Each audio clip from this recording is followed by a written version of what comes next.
burung hudhud. Burung hudhud ini burung yang di bagian kepalanya juga ada seperti mahkotanya. Indah sekali kelihatan burung hudhud itu.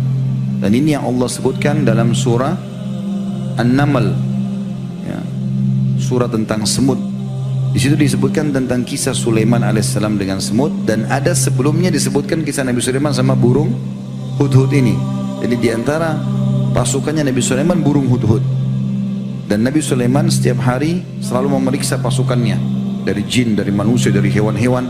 Pas Nabi Sulaiman cek-cek ada satu burung hudhud hilang, nggak ada nih.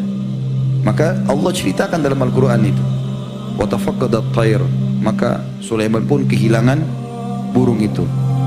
Baru dia bilang, malila aral hudhuda am kana minal ghaibin, kenapa saya enggak lihat burung hudhud, kenapa dia termasuk orang yang tidak ada.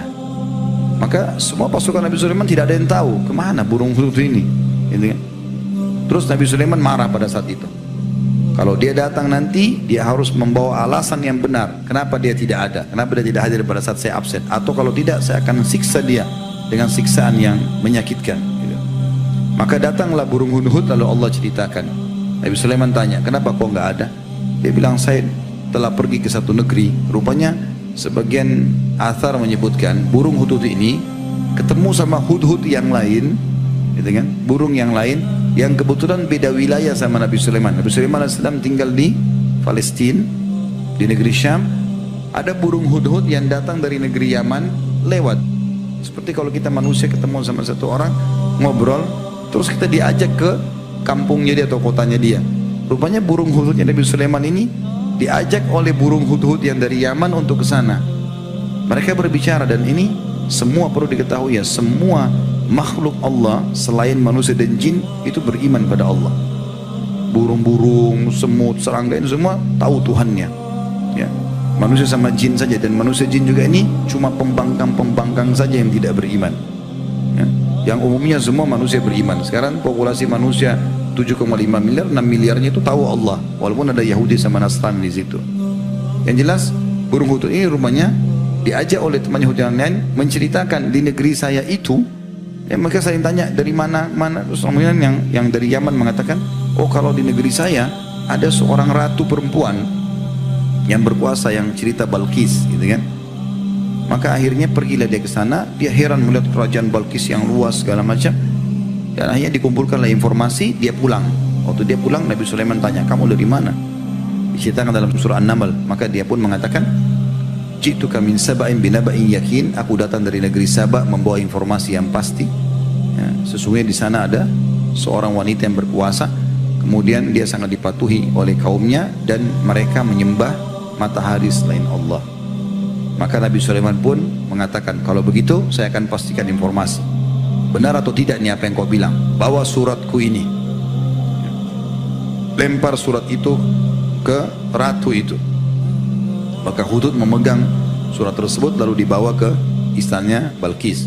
Isinya itu, Bismillahirrahmanirrahim, alla ta'alu alaihi wa'tuni muslimin.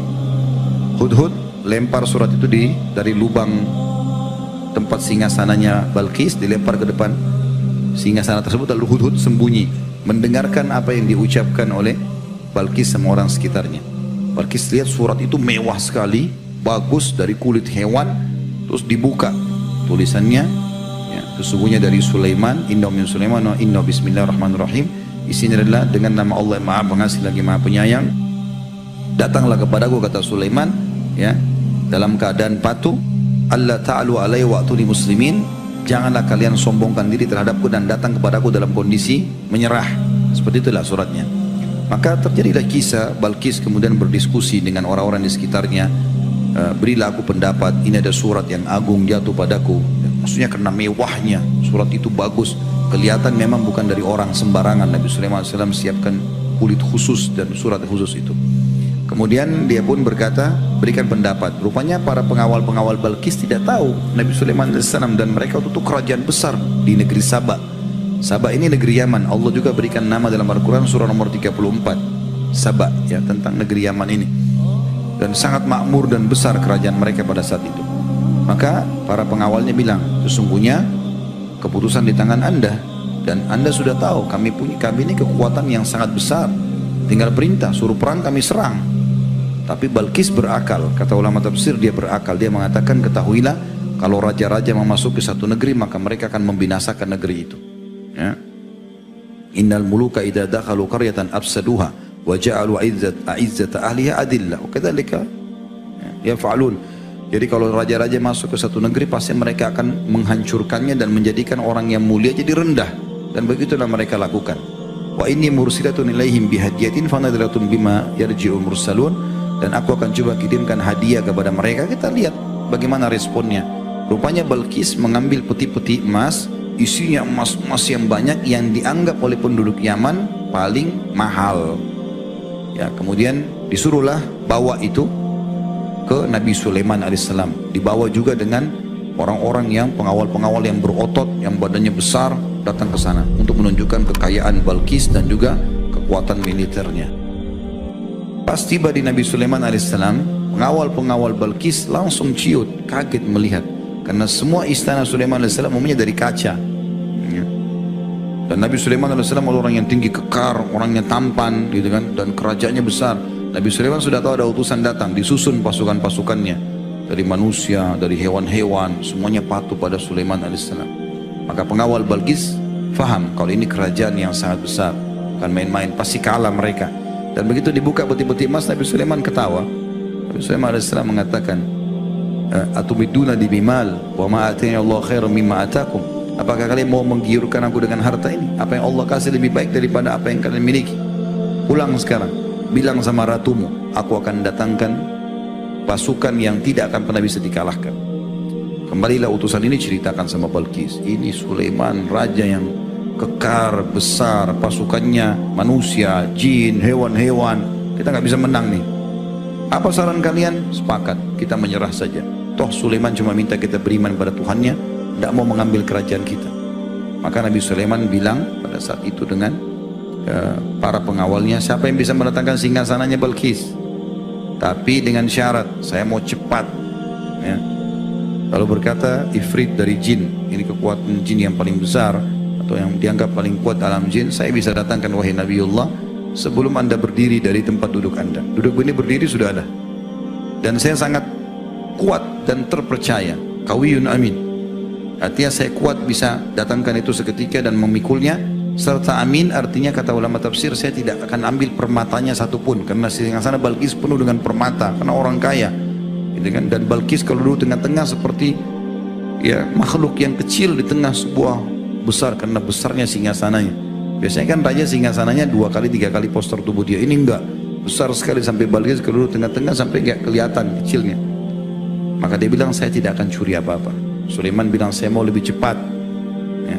Ada satu orang manusia dari keluarga Nabi Sulaiman alaihissalam yang menghafal kitab Zabur dan rutin berzikir kepada Allah SWT.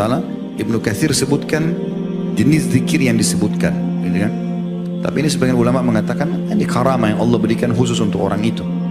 Dia bilang, ya Nabi Allah, saya bisa datangkan sebelum matamu berkedip.